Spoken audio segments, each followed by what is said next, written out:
Some days, you don't want to do anything. Days stretch from 1 to 2, then a week passes. You don't know what to do. Even things you wanted feel meaningless. Your heart beats, but you're not living, just drifting. You think, why am I so lethargic? Why no motivation? Is it okay to stay like this?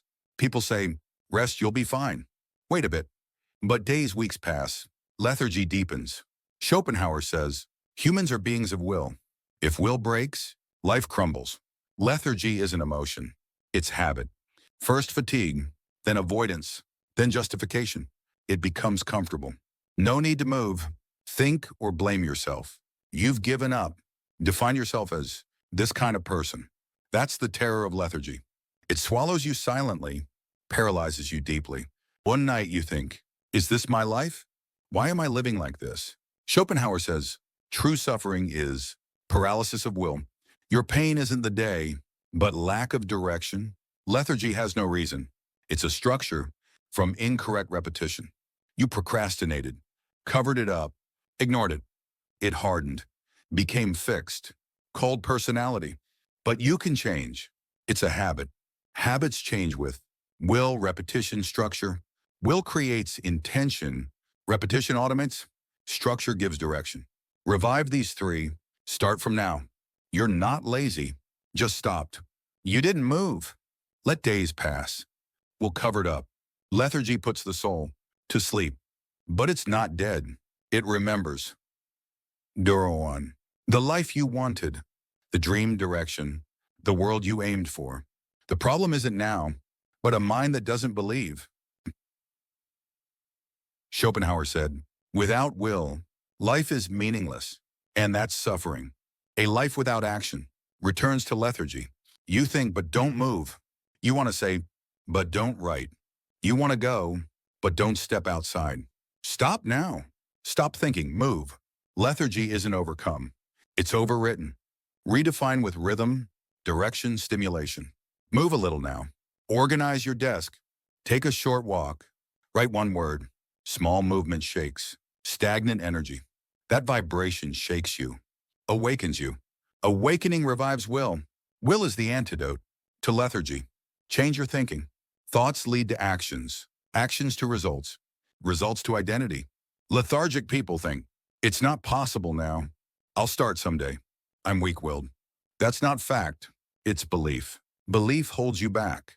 Schopenhauer said, humans live by self-perception. Call yourself lethargic. You act the role. Change your identity. I am a person who moves. I can create again. I can train my will. Think this. Your brain restarts. People act by thoughts. Change by actions. End your lethargic self. Next is rhythm. Rhythm sustains will. Without rhythm, will disperses, plans crumble. Unclear day, unclear week, unclear life. Reestablish routine, even small. Wake up same time, sit same place, repeat same actions. No matter how small, repetition matters. Schopenhauer said, mind clears through repetition. When consciousness is confused, adjust the body to routine. Thoughts lie, but the body remembers. You know your focus times, where you're absorbed. Bring that back. Repeat it. A day, 2 days, a week, a month. Rhythm pulls you to life's center. To maintain rhythm, self-control is needed. Lethargy isn't will's collapse. It's control's abandonment. If emotions crumble, actions crumble. Control is will's outer wall. Control isn't grand. Refuse temptation. Overcome procrastination. Finish small tasks. That's control. People think control loses freedom. But it's the opposite. Only with control are you truly free. Schopenhauer said, freedom is self-determination by will. Without control, you can't choose life. Escaping lethargy is regaining control. Start with forced action. It's hard, feels meaningless. But move. Even reluctantly, movement recreates will. Will revives through action, not emotion. Mood means nothing now. What matters is what your hands do, where your feet go. That's the starting point to end lethargy. Lethargy signals lost life purpose. Without direction, no movement, no matter how healthy. The reason to go is gone. What did you live for? What did you want? Is that purpose valid? Lost purpose, lost energy. Life without energy is lethargy. Schopenhauer said, will lives only with direction. Where are you heading? Without that, your life is a broken voyage. Pushed, stopped, swaying. Now's the chance. Rewrite your purpose. It can be small, but must be clear. I'll overcome lethargy, regain my will. That gives meaning to action. Even with purpose, you'll fall. Collapse his shirts, feel disappointed, want to lie down. It's okay. Resilience matters. The power to rise, that's will. Resilience comes from experience. Only those who've failed know how to rise. Falling deepens roots. Roots make lethargy less scary.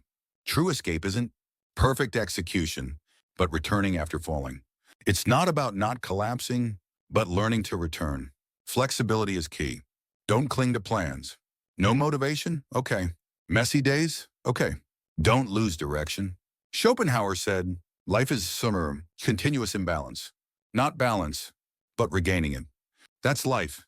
You define yourself in that process. Don't chase perfection. Perfection brings lethargy back. Imperfect execution is complete. What matters is moving or not. Don't think. Don't plan. Just move. If you move, mind follows, emotions follow, energy follows. Everything realigns around action.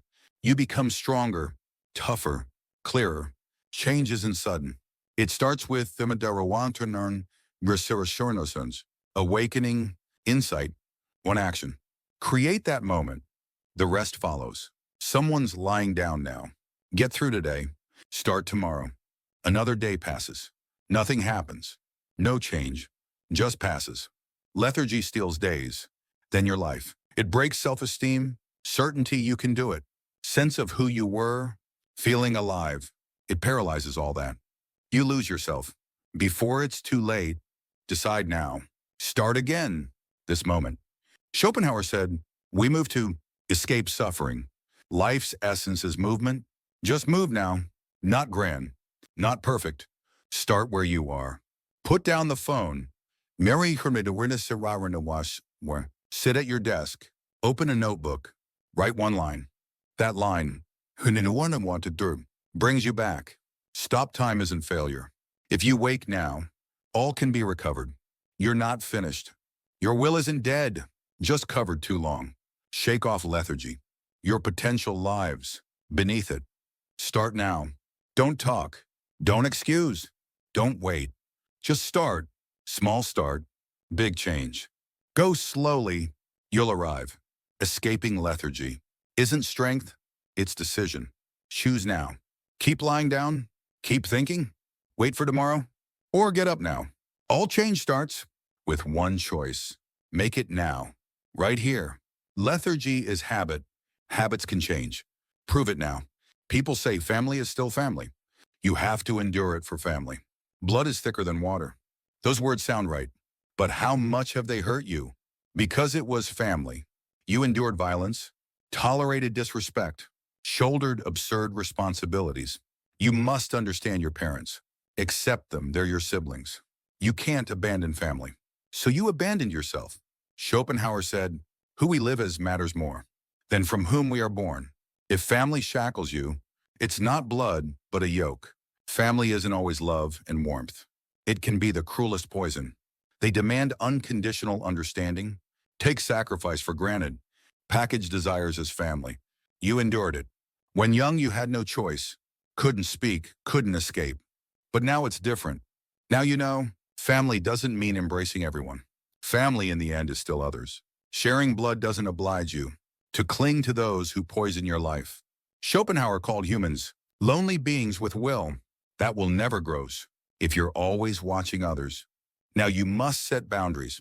Don't let family invade your mind. Don't let them mock your choices.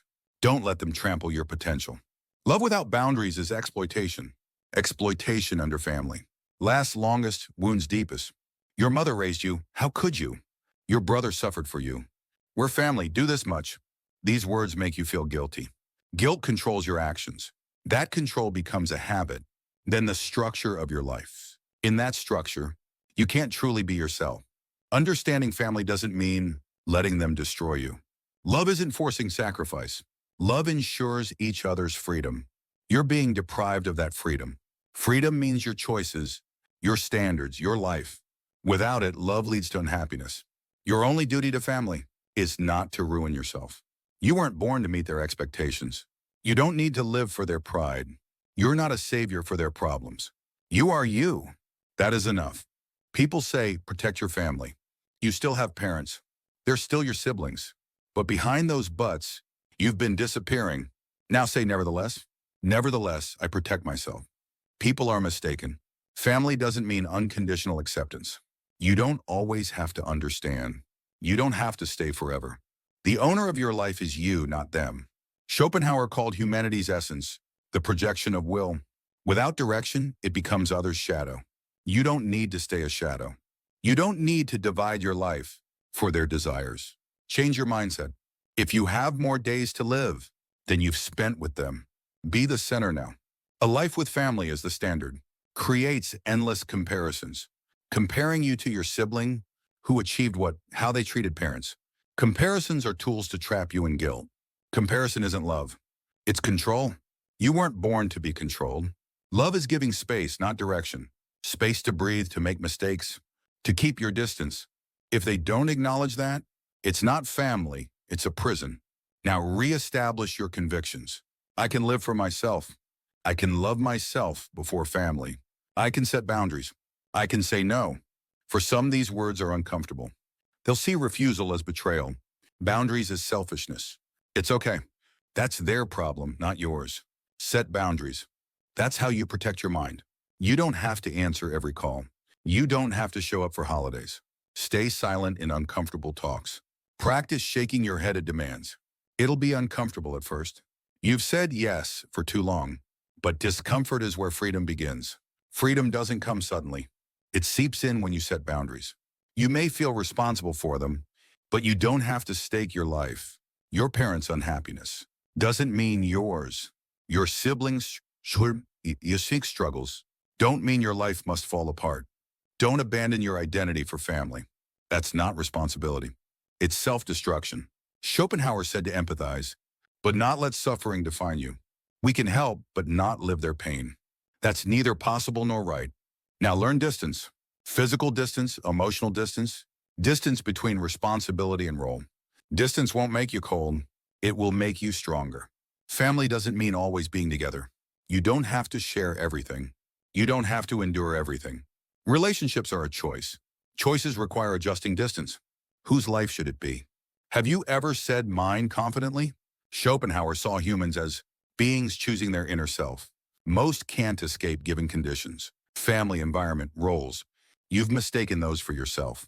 I'm just this kind of person. Our family's just like that. I couldn't resist. Those were excuses, a prison, thoughts that paralyzed you. Life is an accumulation of choices. You must be at the center. Family can be the backdrop, but not the owner of your life. Don't live by their standards. Why are you living this life? Is it what you want or what they expect? To reclaim your identity, answer that question first. Freedom can conflict with gratitude. You can be grateful to them, but gratitude shouldn't dominate your life. Your parents raised you. You faced tough times together. You received help. But that doesn't give them the right to control your life. Gratitude isn't loyalty or obedience.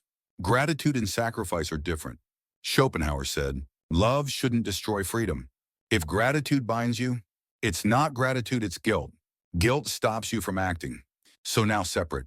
You can love them, but keep your distance. You can understand them, but don't have to follow. You can respect them, but don't have to obey. This is true independence. Return to yourself now. What do you want to do? What kind of person do you want to be? What relationships do you want? What life will you end without regrets? Only when you answer these, will you live as yourself. That choice is lonely, burdensome. You might be seen as rejecting family. It's okay. You're reclaiming your existence. They may not understand, but silence outlasts emotion. Somewhere, someone repeats, I must endure because they're family. They let themselves go. Ignore, suppress, erase themselves. That's how life disappears. But now it must end. You don't have to forgive everything. You don't have to bear everything. You don't have to give up yourself. You are a living being, a human with the will to choose. You belong to no one. Schopenhauer said, "He who doesn't design his life lives uncomfortably in another's blueprint." You've lived on their blueprint. Parents' lines, sibling structure, the framework of family. Now tear up that blueprint. Redraw your own space. Afraid of being alone? Worried about being unfilial? Scared of family cutting you off? It's okay. Fear is natural.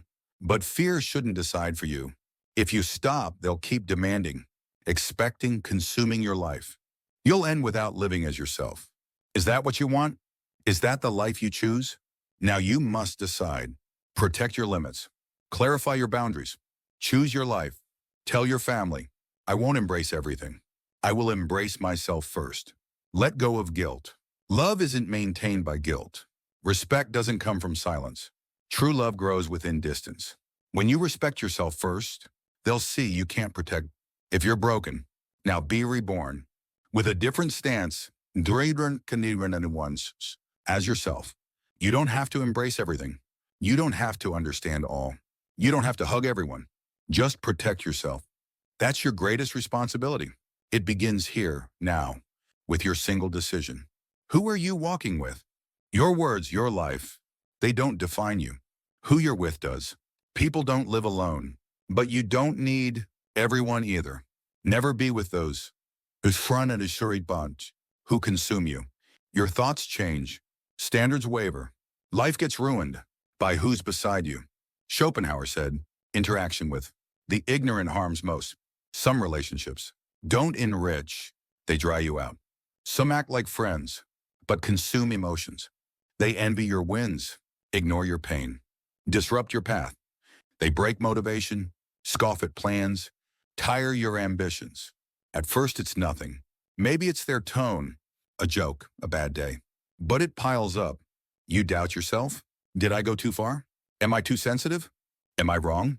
No, it's not you. It's their insensitivity. Their words, looks, destroy your rhythm. Can't let go? Your center weakens. Plans, passion, values waver. In Schopenhauer, humans are sensitive to impressions. Youth, unestablished. Break under words. You need discernment. Who to accept? Who to distance? Blur that sense. Relationships eat you. Friends aren't emotional drains. True friends cheer your highs, hold you at lows, respect decisions, pace your changes. Most stay together for comfort, habit, fear of loneliness. In such ties, you disappear. Who you were, what you wanted, where you headed, forgotten. Ask, who am I? Walking with? Do they respect me? Do they join my changes? Or cling to past me? Drag down, present me? Schopenhauer valued solitude. Cut unnecessary ties. To connect with you. Don't fear. Being alone isn't loneliness. Wrong people are. You need courage. To cut uncomfortable ties. In that severance, true relationships begin. Your time is limited. Your spirit precious. Not all deserve to stand by you. People who mock growth. What? Take your will lightly. Cut them fast. Wrong friends ruin your life. Conviction is a root in life's center. It rots or strengthens by your environment. Who you keep decides if it holds. If dragged along, values seem overdone. Do you have to go that far? Aren't you too serious? Live comfortably. You waver. They don't see comfort is regression. Looseness is poison. Schopenhauer, humans are infected by attitudes. Weak conviction denies standards. Be clear. What life do I want? What do I protect? Who walks with me? Answer without wavering. Relationships need boundaries. And no matter how old, words breaking, discipline aren't heard, attitudes denying, values aren't accepted. Boundaryless intimacy consumes you. It's not closeness. It's invasion. Invasion is destruction. Speak with actions. Don't laugh at unreasonable requests. Don't bow to trivial jokes. Don't be embarrassed. To guard conviction, Boundaries are Serenissurichister Nedrekinotson, your mind's fortress. Those who break in, no matter how close, are enemies to your future. Schopenhauer, true independence is mental boundaries. Dangerous confusion comes from the closest. Mental independence is not being dragged. Keep friends, but don't let them dominate. Enjoy intimacy, but don't lose yourself. No friendship without respect. Without respect, it's an emotional dump. It burns you out. Look at your ties. Do they, do they support or absorb you? Stand with your direction or drag you? Support or envy? Be honest. Friendship changes. Life's trajectory. Life is trajectory. Blurry life? Wrong people. By your side. Your purpose wavers, not from weakness, but their noise. Sort people out. It's not cold. It's survival. No one lives, Yasirmus, your life. They talk, but don't take responsibility. Your choices remain. Who you kept shapes your future. Discipline is needed. Love people, but control your life. If they disrupt, set rules. Schopenhauer, friendship without discipline is subservience. Are you neglecting your emotions for theirs? Losing rhythm. For their demands? Redesign uneasy ties. Discipline, not. Emotion manages relationships. In discipline, gratitude grows. True friends understand. Without words, stay close in failure. Ease with your success. They're rare. Thus precious. Felt in silence. People are seen clearly in silence. Words hide. Silence reveals. Comfort in silence. One such person is enough. Reduce others. Take them out. Forget them. Be flexible. People change. Past friends can be toxic now. Acknowledge it. Don't ruin now. For memories. If feelings are heavy, re-examine. Flexibility keeps only what's needed. Let's go of harm. Relationships breathe with flexibility. Forced ties, Yamon. Sure no as serene. Forced ties destroy both. No one is worth ruining your life. Resilient people don't crumble alone. They don't prove we hear it doing through relationships. They don't lean on anyone in loneliness, nor blurt out in pain. Life at the center, relationships on top. They don't collapse. Defrashimine. Hirnlivernow. Schopenhauer. Solitude restores. Order within. Solitude shows who's real, who uses, who suffocates. Realign in silence. Before you collapse, before you lose you, don't dismiss as it's fine. Fatigue breaks you. Discomfort eats. Energy. Your energy is for you, not everyone. Those who take it shake standards. The one another debris. Ignore emotions. No reason to keep. What shakes your life may be one person. Keeping them for resources. For friends, habit, comfort ruins you. Don't collapse. Ekonana sortum. For others. Stop shrinking. Dreams. Slowing pace for their moods. Decide now. Who to keep, who to let go. Whose words were a foreign to hear, whose gaze to avoid. That choice, me, shapes your next year's. Schopenhauer, man is defined by how he deals with relationships. Now you know, you were scared, dependent before, but now your mucker marin is different.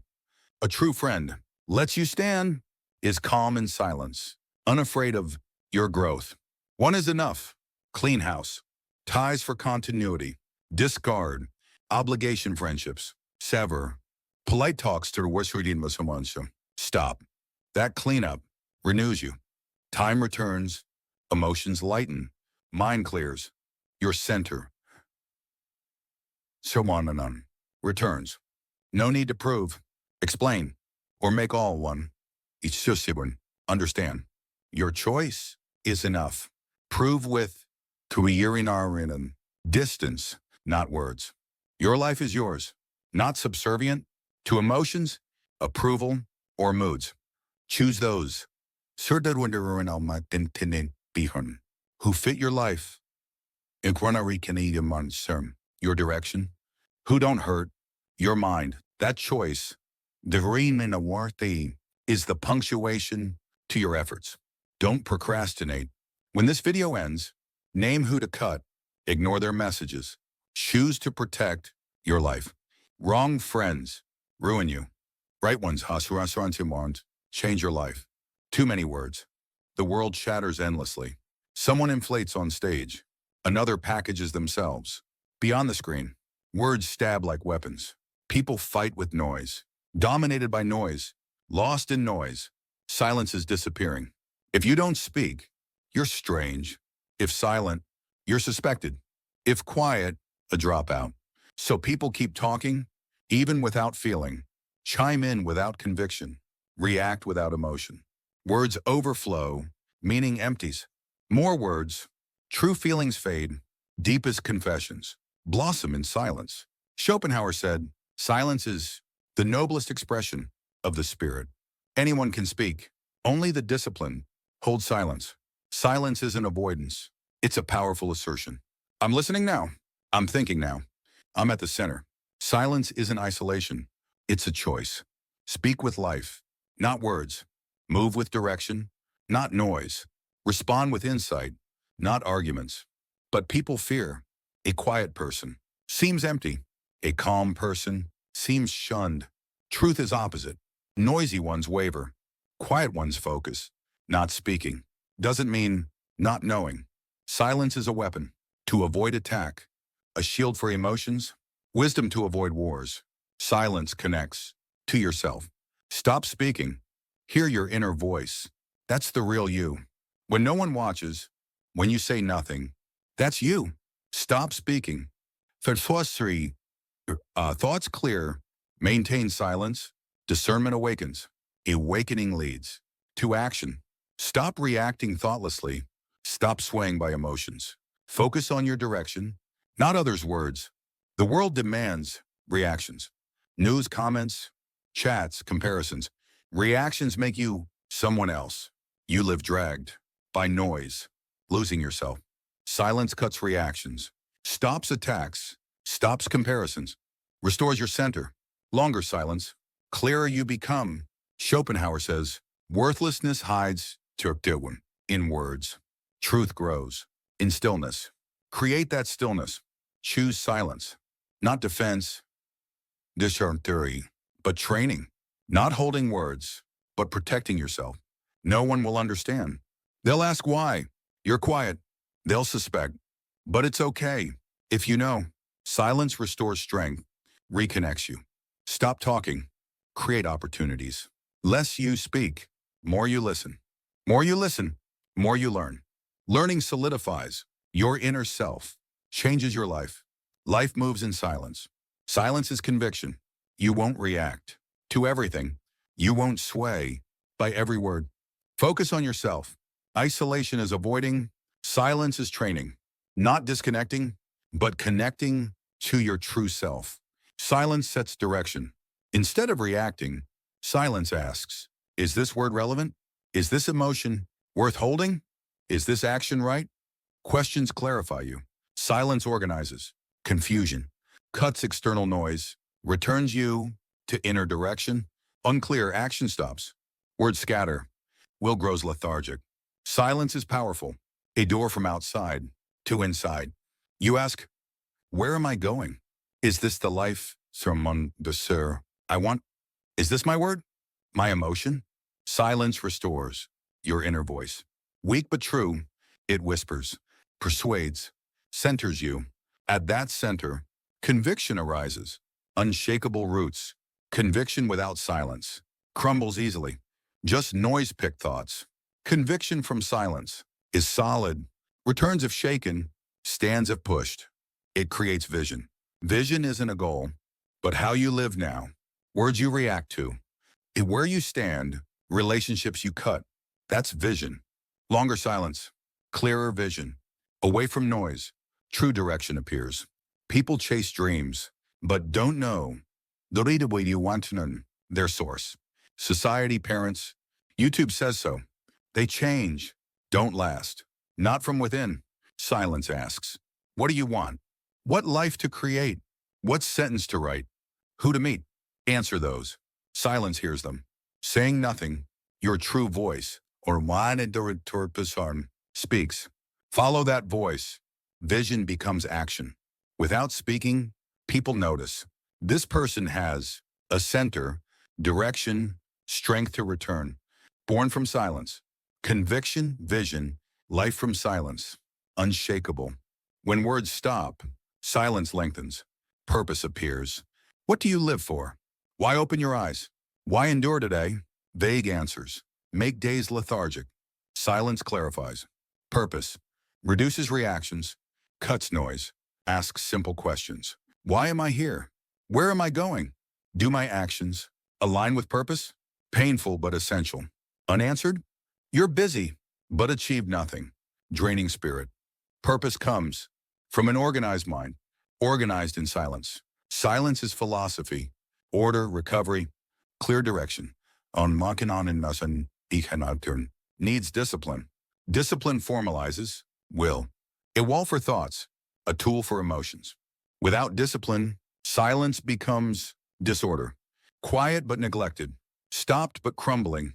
Discipline is necessary. Quietly, firmly. No words, precise actions.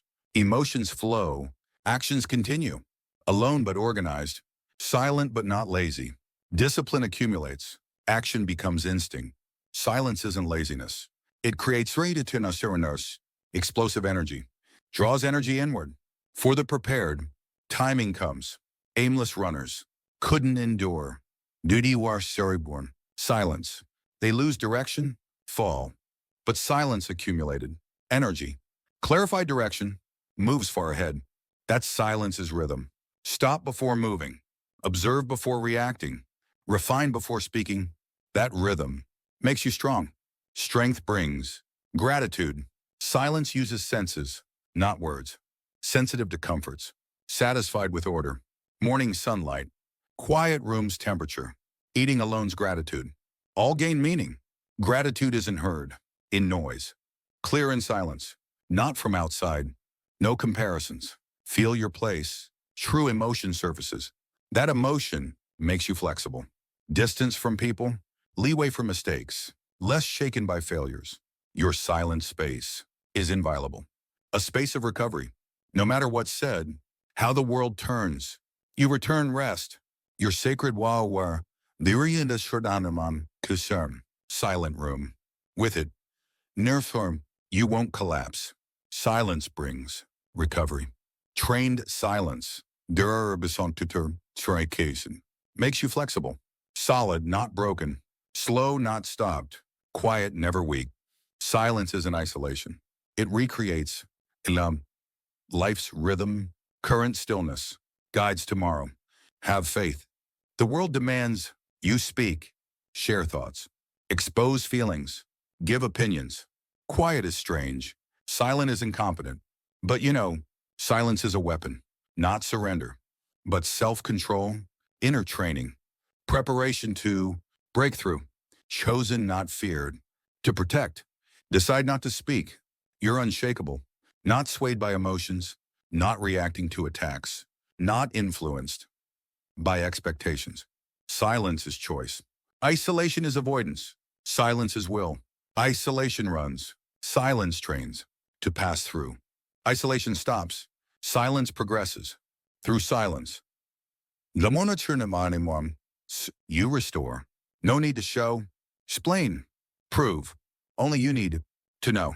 That firmness keeps you standing. Most people fail. They achieve nothing. Blame the world, not themselves. They say I was unlucky. The environment was bad. I lived adequately, right? But the truth is simple. They live for failure. Schopenhauer said, man is a being made of will. Most live by impulse, not by will.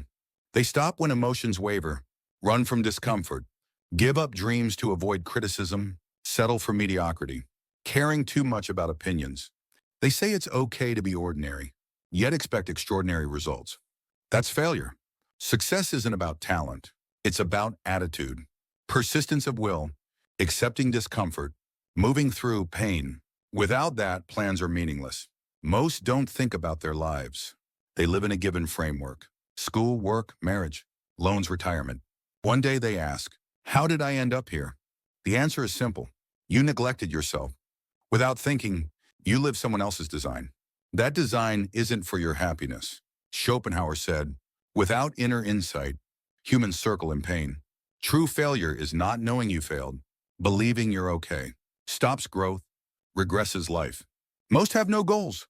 Even if they do, they're vague, unclear. Without vision, they endure each day. With vision, they move each day. That difference shapes their fate. Clarity of consciousness is success's prerequisite. If you can't explain why you must do this, why endure pain today, why be different, you'll waver. Most are too weak against emotions. They live by mood, not by will. Good mood, they work. Bad mood, they stop. That's not growth. It's slavery to mood. Emotions must be controlled. Otherwise, life crumbles. Schopenhauer said, losing will's direction leads to emptiness. Emptiness comes from meaninglessness, from no direction. Lost direction brings fatigue, lethargy. They're tired after sleep, unrested after rest.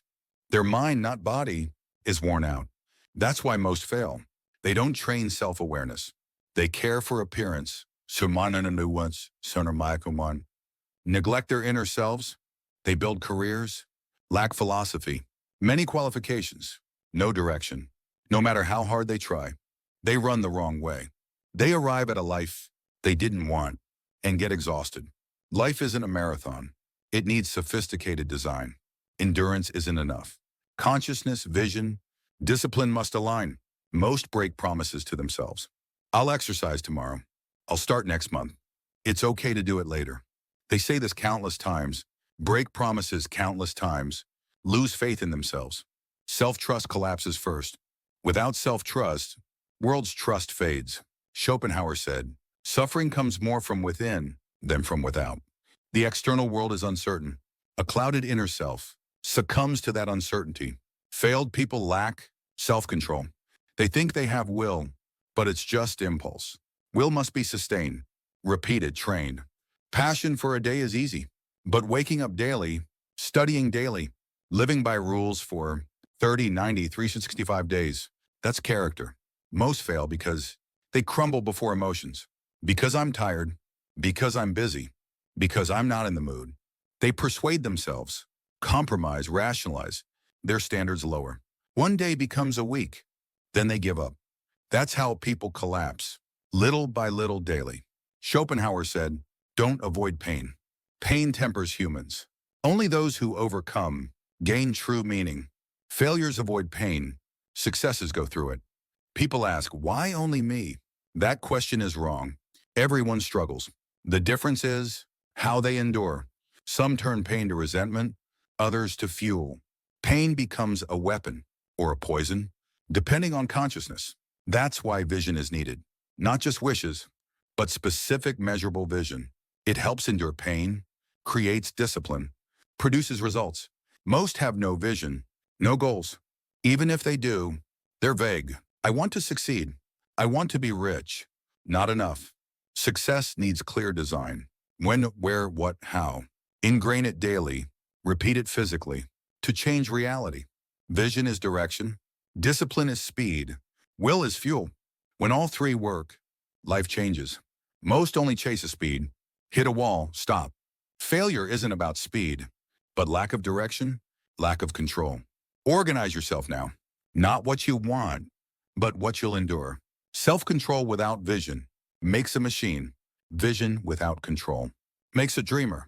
Both together make executors. Only executors change the world. People fear collapsing. What's scarier is not rising after collapse. Failure comes to all. Failure isn't key. Attitude toward it is. Most collapse and blame themselves or blame the world. Both are defeats. Strong people interpret failure, why they fell, where they were weak. They review, then rise. Resilience is a choice, not born but trained. Like exercising a weak body, the mind needs tempering. That starts with gratitude. Gratitude isn't just kind, it's a skill to control reality. Grateful people find meaning in scarcity. Dissatisfied people are never fulfilled. Gratitude sets direction. Schopenhauer said, man is tormented by desire, bored by fulfillment. Desire alone never satisfies. Gratitude organizes desire, gives power to handle now. Train gratitude daily. Waking up, having hands, a place to learn, a day to start. Take these for granted. Life loses meaning. Cherish them. Today becomes an asset. Most view failure rigidly. This is wrong. It doesn't suit me. That's not me. A fixed mindset blocks growth. To grow, be flexible. Change as needed, not just as wanted. Sticking to your way keeps limitations. Flexibility isn't weakness. It's power to flow, not break. Water penetrates rock. Softness overcomes hardness. That's philosophy, survival, success. Most stop learning. They graduate, work, earn money, then stop. Studying, reading, thinking. They ask, why so lethargic? Why is life boring? It's natural. Without learning, humans don't grow. Without growth, they stagnate, collapse. Schopenhauer called reading intellectual digestion. Not just information, but training thought, insight. Learners meet a new self, make better choices, use failure as fuel. To avoid failure, stay a learner. Countless people fail, unaware they're failing. They know this can't go on. They shouldn't live like this. Something must change. Yet they don't move. They procrastinate. Think fear. That's why they fail. Failure isn't timing. It's decision. Most think too much, doubt too much, predict ends before starting. A day passes doing nothing. Days become months. Years, then life passes. Schopenhauer says, thought without will is but a shadow. The thinker loses to reality. To change, move now. Don't wait for perfect readiness. That day won't come. Move, then prepare. Failure isn't an accident. It's small compromises, idleness, excuses, piled up daily. Only you can stop it. Decide now. Stop, commit, act. If not today, not tomorrow. That's human nature. Ask yourself, will I keep failing or change now? Success starts with one decision. Don't procrastinate. Don't fear. Don't make excuses. Now is the moment. If you can't control now, you can't control life. Get out of bed. Put down the phone. Write your plan. Move on small things. Repeat now here. Train your will. Control emotions. Establish discipline. Engrave your vision. Devour life. Most fail, but you can be the exception. When others stop, keep going. When others compromise, go all the way. Failure isn't your destiny. It's a choice now. Change that choice. Right now, poverty isn't a slip of fate. It's not because the world abandoned you. It's a consequence of how you view life. Most people won't admit it. They ask, I work so hard, why isn't it working out for me? Why am I the only one struggling so much? But the truth is brutal. Poverty isn't a monster created by the system. It's a shadow you've cast yourself. Schopenhauer said that before changing reality, one must change their self-perception. That translates to this: if your thoughts are poor, your entire life crumbles along with them. The world is a reflection of will. Thoughts don't just hover in thin air. What you believe shapes you. The poor are those whose hearts have first crumbled. They don't believe in their own potential and accept their limitations as inevitable. When opportunity knocks, they shrink back. Why? Because they mistakenly believe staying in their familiar reality is safer. But safety is an illusion.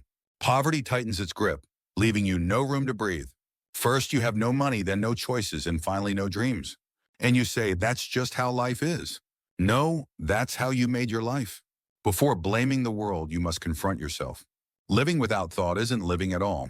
Waking up like a machine, dragging your body reluctantly to work, enduring the day, and then repeating it all again tomorrow. This repetition isn't life. It's mere survival. You become what you think about most. What thoughts fill your day? Anxiety, comparison, regret, surrender, avoidance. These things define you. Schopenhauer saw the essence happiness doesn't come from external things, but from clarity of will and thought. Your most powerful weapon right now isn't money. It's the resolve of how will I live? That single resolve changes tomorrow's outcome. Do you want to escape poverty? Then never forget this wealth doesn't come from ability. It comes from choice and repetition. No matter how smart you are, no matter how many opportunities you have, nothing happens if you don't act. Conversely, even simple tasks, when repeated every day at the same time, with focus and determination, eventually become an immense power. You know it. You know your current life isn't satisfying. You know something needs to change. Yet you procrastinate. You still don't realize that procrastination is what's bringing you down. Someday is a trap. That someday never comes. The more you put off life, the bigger the gaps become, and those gaps soon turn into pain. You must start now. Wake up now. Stop now. Stop the habitual complaints. Stop the repetitive lethargy. Stop the flimsy self-comfort. Don't say you have no money, no opportunities, or a bad environment. Those aren't the real reasons. The real reason is yourself. And you can change. Everyone says, I want to live well. I'll change someday. But saying something and moving are different. Words without action are just noise. Resolutions without commitment are self-deception. Even as you deny poverty, the habits you choose daily feed that poverty. Late mornings, procrastination, excuses, self-pity, a repeat of days without motivation, and more repetition. Schopenhauer spoke of will. True will is that which doesn't break, even when passing through pain. Don't try to avoid pain. That pain is a tool to change you. Lethargy is sweet. Lying down hurts less. Not thinking brings peace of mind. But that comfort is poison that destroys you. Growth only happens in discomfort. The wealthy refine their thoughts before looking at their bank accounts. They train their minds. They master their emotions. The poor are enslaved by their emotions. They act on impulse with no self-control in sight. That difference ultimately becomes the difference in life. Don't let uncontrolled emotions control you. You must see the overall direction of your life before fleeting pleasures. The thoughts you have every day, the words you hear every day, the decisions you make every day, all of these accumulate to form the person you are. I'm not this kind of person. I wasn't originally like this. That's an illusion. The actions you are taking right now, that's who you are. If you ignore that, nothing will change. Time is always fair. 24 hours a day, given equally to everyone. So why do some people become rich, while others always struggle? It's not because of ability. It's because of priorities. Successful people do important things first. They don't break promises to themselves. Action comes before words. Principles come before emotions. And above all, their actions aren't delayed. Wealth comes to those who move quickly. Indecisive people always miss opportunities. Fear disappears only with action. The moment you move without conviction, wrap yourself in excuses, and put things off until tomorrow, opportunity quietly slips away. Poverty wasn't created by others. You blame others too often. Parents, environment, fate, society, all of those are only a part. The real core is what you choose. Growth is lonely. Discipline is painful. Control is tiring. But if you can endure that discomfort, you will surely change. No one can stop you. Most people crumble here. When pain starts, they run away. When they're alone, they give up. And they say, I'm just not capable. No, you're just someone who hasn't tried yet. Your life is the sum total of the choices you repeat. And the foundation of those choices is discipline. Schopenhauer said, he who cannot govern himself is unfit to govern the world. Discipline is a contract with no one else but yourself. Getting up even when tired, doing what needs to be done even when unmotivated, acting before speaking, and taking responsibility to the end. The rich use their emotions as a means. The poor are swallowed by their emotions. If you can't control yourself, you become a slave to your emotions. You only move when you feel good, stop when it's uncomfortable, and give up when you're tired. That's the average person. But you don't want to be average. Do you? If there's a life you want, you must first become the person suited for it. Life brings amazing rewards to those who act first. The reward isn't now. The moments of quiet training, the focus built while others sleep, the drive, continued even after rejection, all of these accumulate, and one day they return as opportunity. Opportunity seems like a coincidence, but it's only visible to those who are prepared. Others see the same thing but pass it by. Why? Because the unprepared cannot recognize opportunity. Schopenhauer said, reality is a world projected by will. This means that the world hasn't abandoned you, you are abandoning yourself. That's why vision is necessary. Running without a clear direction is a waste. If you only chase what's in front of you, you'll eventually end up back where you started. Where are you going? What kind of life do you truly want? If you don't have that, your current suffering is meaningless. Enduring only has meaning when there's a direction. Otherwise, it's just a delayed defeat. Set a purpose for your life and start living in alignment with that purpose. No matter what happens, a person with a clear vision won't waver. Failure only adjusts the direction, it doesn't dismantle the essence. This is how resilience is built. A tree with deep roots sways in the wind but doesn't break. How easily do you break? Do you crumble so easily at someone's words, an unexpected mistake, a small delay? If so, your roots are too shallow. You need to plant them deeply. It's okay if it takes time. Once roots are planted deeply, they withstand any storm. And don't forget, growth doesn't come from complaining. It comes from gratitude.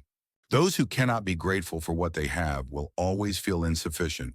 No matter what they acquire, gratitude isn't about sugarcoating reality. It's the power to see possibilities within reality.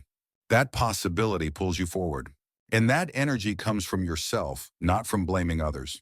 You already know that change is needed, but you hesitate because deep down, there's still the illusion that things aren't so bad right now. Illusion only briefly covers a ruined life, but the truth will always come out. And before that truth, you must be prepared. This very moment. Ask yourself again, do you want to live like this? Waking up in the morning, dragging your body out for work you don't even want to do, erasing yourself in relationships you just have to endure, getting a paycheck once a month, as if to confirm you're alive, and then spending it all on survival. What's left? Is this the life you wanted? That voice screaming inside you every day. That's a warning you should never ignore. That's your true nature. That's your potential. That's a flame that hasn't gone out yet. Schopenhauer found insight in solitude.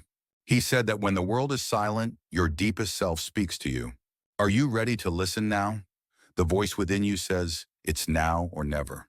The world tests you to make you stronger. It insults you, doubts you, ignores you, abandons you.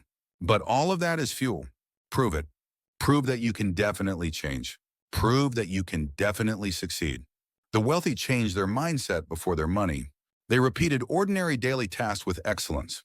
They trained quietly and steadily until opportunity arrived. So when opportunity knocked, they were already at the door. And now you need to be at that door. Don't procrastinate. Don't make excuses. Don't run from pain. Don't deceive yourself. Open your eyes. Poverty isn't an accident. It's the result of accumulated lethargy. And from now on, you can live differently. Don't be dragged around by emotions anymore. Control them. Don't trust tomorrow anymore. Start now. Don't doubt yourself anymore. Prove your potential. The one who wakes up first dominates the day. If you toss the word happiness out of your vocabulary, you might actually find some peace. My advice to young people, stop chasing stuff and start cutting things out. Don't obsess over getting rich. Just focus on not being broke. Drop the dream of being super healthy and instead make a pact with yourself to avoid getting sick. Instead of trying to live it up and party all the time, make sure you're not doing anything that'll get you roasted or canceled. This isn't some pie in the sky. Philosophy, it's a down-to-earth playbook for getting through life. Follow these rules and you'll rack up small but solid wins. When you stop thinking about happiness altogether, it's way easier to stick to this plan. There's this French saying, I'm a fan of the good is the enemy of the great. The cynics, those old school philosophers, weren't into chasing pleasure, because even a little bit of it came with some pain. They figured a life with no highs, but also no lows was better than riding the roller coaster of fleeting thrills. So they put all their energy into dodging suffering. Sure, their lives weren't exactly a blast, but they weren't tearing their hair out in misery either. Life's got a knack for making you unhappy, way more than it delivers on happiness. Giving up on the idea of happiness isn't about being fake or throwing in the towel. It's the smartest move you can make. That choice is where real wisdom starts. The trick to a wise life is keeping your cool no matter what comes your way, whether it's a tough situation, a random person, or a total curveball. Don't freak out, don't crash and burn when things go wrong, and don't get your hopes sky high either. Bomb big time? Don't beat yourself up too much. Strike it rich? Don't throw a parade. Life's just not worth getting all bent out of shape over. When you're young, if you can steer clear of the trap of pretending to be someone you're not, you'll start to see through the BS and get a clearer picture of what life's really about. What makes a good life varies from person to person, but if you want to keep things low-key and stress-free, rip off that fake mask ASAP. The flashier something looks, the more trouble it's likely to bring. The world's like a stage. What you see is all just props and costumes. When the curtain drops, all that glitz gets torn down and you're left staring at an empty warehouse. You don't really grow up mentally until you're like 40. The longer you live, the more you realize how many things just don't matter. Stuff that used to feel like a big deal starts to fade, and all these pointless things keep piling up, looping over and over. Time slips by, but it doesn't leave much of a mark.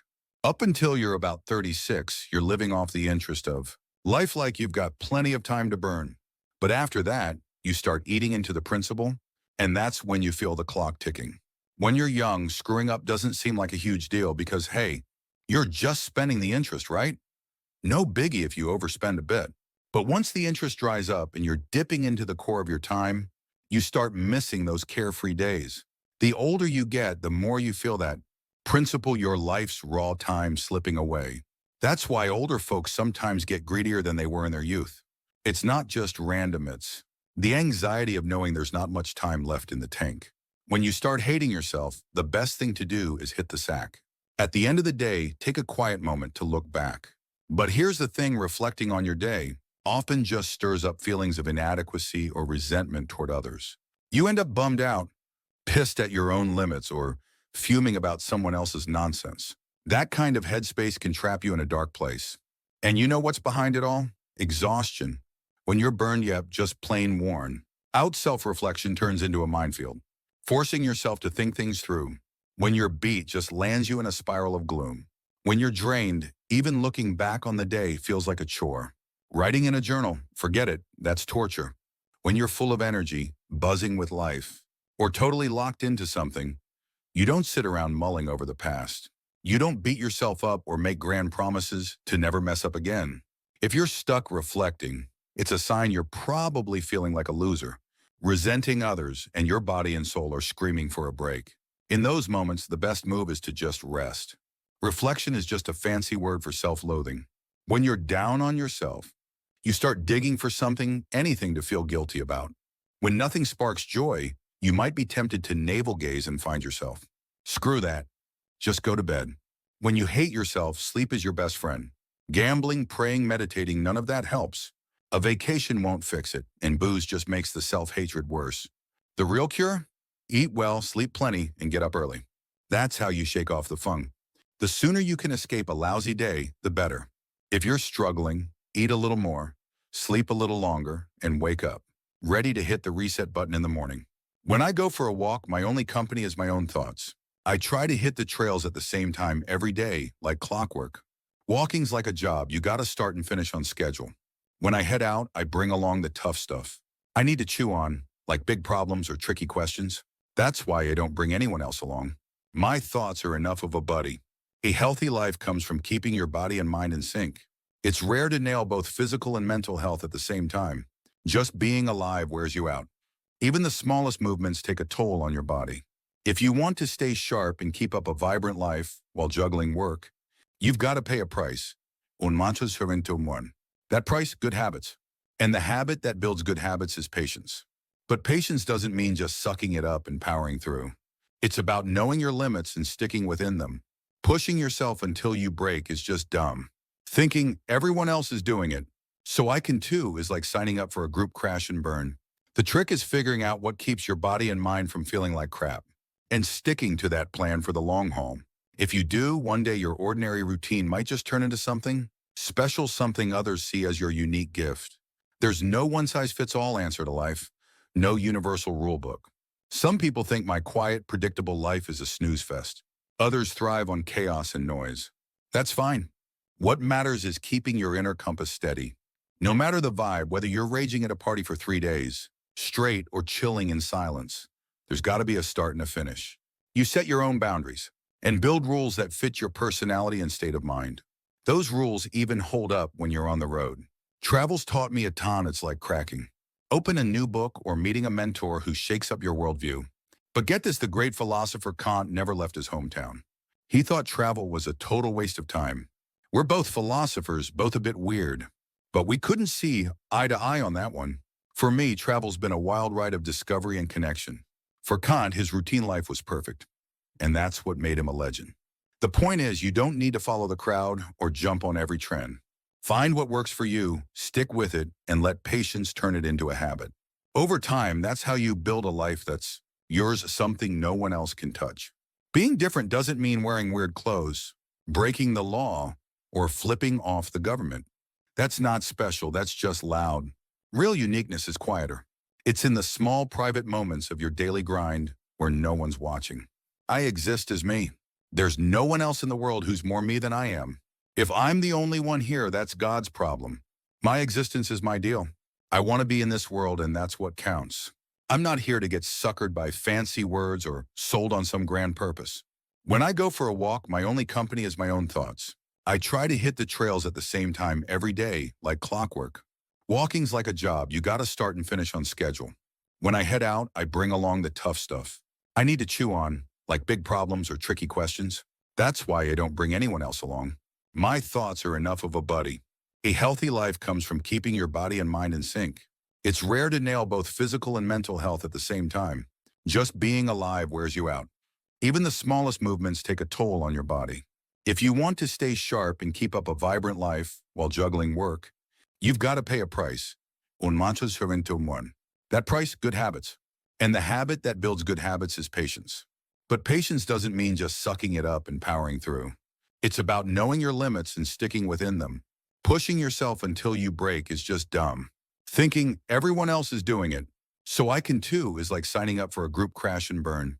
The trick is figuring out what keeps your body and mind from feeling like crap, and sticking to that plan for the long haul. If you do, one day your ordinary routine might just turn into something special, something others see as your unique gift. There's no one-size-fits-all answer to life, no universal rule book. Some people think my quiet, predictable life is a snooze fest. Others thrive on chaos and noise. That's fine. What matters is keeping your inner compass steady. No matter the vibe, whether you're raging at a party for 3 days, straight, or chilling in silence, there's got to be a start and a finish. You set your own boundaries and build rules that fit your personality and state of mind. Those rules even hold up when you're on the road.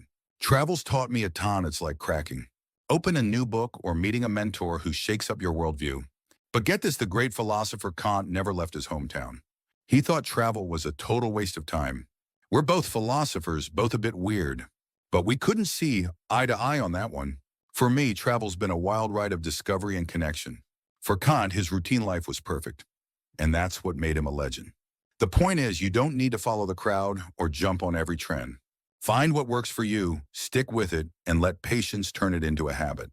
Over time, that's how you build a life that's yours, something no one else can touch. Being different doesn't mean wearing weird clothes, breaking the law, or flipping off the government. That's not special, that's just loud. Real uniqueness is quieter. It's in the small private moments of your daily grind where no one's watching. I exist as me. There's no one else in the world who's more me than I am. If I'm the only one here, that's God's problem. My existence is my deal. I want to be in this world, and that's what counts. I'm not here to get suckered by fancy words or sold on some grand purpose. When I'm gone, no one's going to tell me what happens next with any certainty. I'm not falling for old tricks. If I can't be myself, I'm not handing over a single piece of what I've got for some promise of forever. If my individuality isn't guaranteed, I'm not signing up for any club. I'm complete, I'm awesome, and there's no better version of me out there. I wouldn't trade places with anyone, no matter what I look like or where I'm at. This is Memi Quirks, my vibe, my everything. I'm not here to be someone else's tool or toy. I'm not a product on a shelf, shiny and polished to catch people's eyes. I'm not here to be gawked at or picked up by whoever's got the cash. People love trying to put me on display, like I'm some item in a store window. But I'm not playing that game. My actions are my own, and I'm the one who decides what they mean. When others try to judge me through their own moral lens, they're overstepping. That kind of judgment is the real moral failure. I've never bought into the whole morality thing, never had the chance to. So I've always called out others for not having it either. But here's the truth, it's not that I was denied some gift. It's just not part of the deal. Still, I've tested my limits as a human and pushed past them. That's enough for me. The rough spots in my life, I brought them on myself. No one's going to fix my situation, not me, not anyone else. It is what it is. But until the end comes, I'm giving it my all. The saddest moment in life is when you realize the clock's running out and you've blown so much time chasing pointless dreams. You start wishing for a do-over, thinking you'd make it count this time. That's the fate we all share, rich or poor, fancy or plain. If I really love my life, I've got to work to steer clear of that trap. Back in my younger days, all my big hopes got crushed, and those childhood dreams, they wilted like a summer afternoon. I can feel the cold breeze of death creeping closer, whispering my name. When that breeze starts feeling as warm as a mother's hug, I'll fade away like a falling leaf. But until that day comes, I'm giving it everything I've got. When I'm tumbling down like that leaf, I want to look at the wind and say, I did my best. No regrets. I don't blame you. When bad stuff hits, it's not the moment of impact that matters. Most it's what comes after. No point wishing it never happened. It's too late to kick yourself for being lazy, reckless, or half-assed. Misfortune is its own punishment. If you keep beating yourself up after the storm's passed, you're just inviting more trouble. That's a tragedy all its own. When you screw up, don't make excuses, downplay it, or try to polish it up. Own it, take the hit, jot it down as one of life's random curveballs and close the book. The wiser you get, the more you see how flimsy things like honor and reputation are. They're the most useless baggage in this weird, messy, sometimes ridiculous thing we call life. They've got nothing to do with who you really are or what's real. They're just outdated biases that don't even show up in honest relationships. You get judged for what you say and do, that's fair. But the idea that random gossip or other people's hot takes can define your worth, that's nuts. If I mess up and tank my reputation, fine, I get it. But the thought that some stranger's trash talk can wreck a person's life, that's a fear I can't wrap my head around. A punch is just a punch. You might get kicked by a donkey in an alley or bitten by a dog, yeah. It hurts and you're pissed. But it doesn't mean your honor takes a hit. If I kick the donkey back out of spite, that doesn't make me a hero and bragging about it won't win me any medals. Look at the old stories, guys, like Socrates didn't sweat this stuff. He'd get into arguments, sometimes get roughed up by random folks, but he never ran to the cops. Once, when a young guy kicked him and people told him to sue, Socrates just shrugged and said, "What kind of philosopher sues a colt for bumping into him?" Another time, when someone spread lies about him, he brushed it off, saying, "That's not me they're talking about. I don't do that stuff." The old school leaders in Athens, the ones who kicked off democracy, didn't care either. They'd get pelted with rotten veggies by drunk citizens and just laugh it off, saying, "I'll wash my clothes, no big deal." If they got slapped, they figured it was like a cat licking them, not some grand insult worth dragging to court. Nowadays, people act like honor and reputation are everything, because our relationships and power structures are built on shaky, biased ground. When someone's obsessed with saving face, it's usually because they don't have much else going for. There are no real skills, no respect earned through actions. They're scared they can't cut it, so they lean hard into honor to demand respect they haven't earned. It's like grabbing a thermometer, squeezing it until the temperature spikes, and claiming you warmed up the room. If we lived in a world where people actually respected each other's rights, we'd talk about trust, not face. But right now, honor's just a loud claim to a right. Nobody's giving you a verbal sword. You swing to keep from being ignored. It's a weapon for fighting off haters, and it's getting abused left and right. This whole mindset ties back to what Schopenhauer said, life's mostly pain with happiness. Just popping in for a quick cameo. The real move is to cut out the suffering. He pegged health and peace of mind as the big wins for a good life. Want to keep your headspace clear? Don't get too cozy with people. Spend time by yourself whenever you can. Hanging out too much messes with your inner calm. You end up swayed by others' agendas or stuck in their lousy values. Schopenhauer believed you only meet the real you when you're alone. Happiness isn't out there in the world, it's inside you. Life's a gamble, full of mistakes and random twists. A screw-up isn't a failure, it's just a roll of the dice. Nobody knows what comes next, because every mistake gets followed by a wild card called chance. That wild card might turn your flop into a win or tank your perfect plan. So don't stress about being certain. Nobody knows what chance has up its sleeve. Like Goethe said, just saddle up and ride. When bad times hit, it's not about the hit, it's about how you move on. No use crying over what's done. The regret, the what-ifs, the self-blame, they're all pointless. Misfortune's already done its job. Admit your mistakes, take the lesson, and let the rest go. That's how you keep the pages of your life turning.